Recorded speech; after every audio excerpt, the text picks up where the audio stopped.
Bonjour tout le monde, mon nom est Mylène Beaudoin. Je suis experte en vente, marketing et stratégie d'affaires. Chaque année, j'accompagne une centaine d'entrepreneurs dans le démarrage de leur entreprise. Cette semaine, je vous partage certaines des habitudes des gens qui ont du succès. Ça va être libre à vous de choisir celles que vous voulez intégrer dans votre routine. Écoutez avec intention. La première habitude, en fait, à l'ère du multitasking, notre attention est souvent divisée.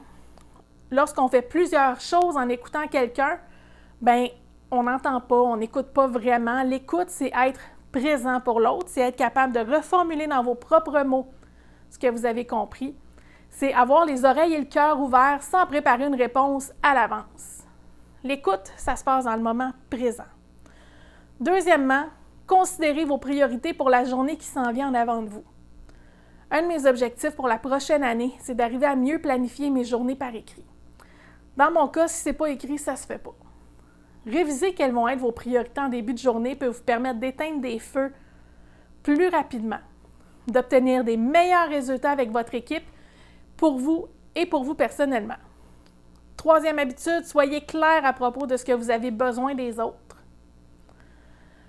Il y a tellement de puissance dans la clarté. La clarté, ça permet de développer l'autonomie de vos équipes. La clarté, ça vous permet de débloquer du temps comme gestionnaire afin de faire votre vrai travail. La clarté, ça vous permet également de demander de l'aide de façon efficace et de recevoir exactement ce dont vous avez besoin.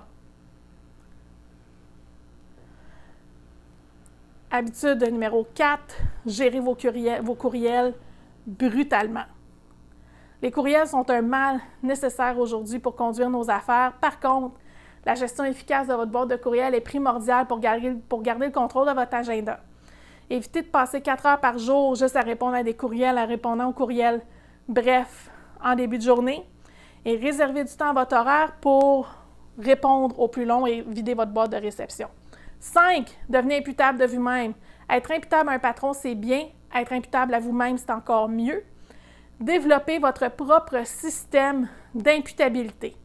Par exemple, j'aime bien aller voir un film en matinée le samedi matin si mes entraînements n'ont pas été faits, pas de cinéma, un gym à la place.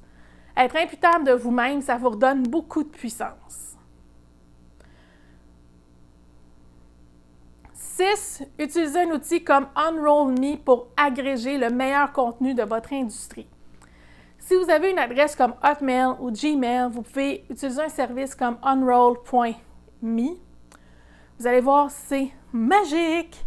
Chaque jour, vous allez recevoir un courriel le matin, l'après-midi ou en soirée à votre choix qui vous donne un sommaire des différentes infolettres auxquelles vous êtes inscrit. Vous allez pouvoir lire tout ce que vous recevez dans un même courriel quand vous aurez le temps. Donc, vous allez pouvoir prioriser ce qui est vraiment important pour vous. Habitude numéro 7, débarrassez-vous de vos dépendances. Si vous avez besoin de 10 cafés pour partir votre journée, prenez la responsabilité de vous coucher plus tôt et d'adapter votre routine pour avoir une meilleure nuit de sommeil. Si vous éteignez votre alarme à plusieurs reprises avant de vous lever, trouvez la motivation et la passion de vous lever du premier coup. Enlever les dépendances de votre vie va vous permettre d'agir sur tout ce que vous devez faire sans avoir besoin de ce que vous croyez avoir besoin pour le faire. Habitude numéro 8, prenez le temps d'être là pour ceux que vous aimez. Cette dernière habitude-là que je vais vous partager me rejoint directement juste avant Noël. Ma mère a fait un AVC.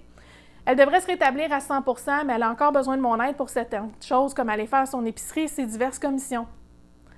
C'est important pour moi de planifier ces moments-là et d'être là pour elle comme elle est là pour moi depuis les presque 41 dernières années.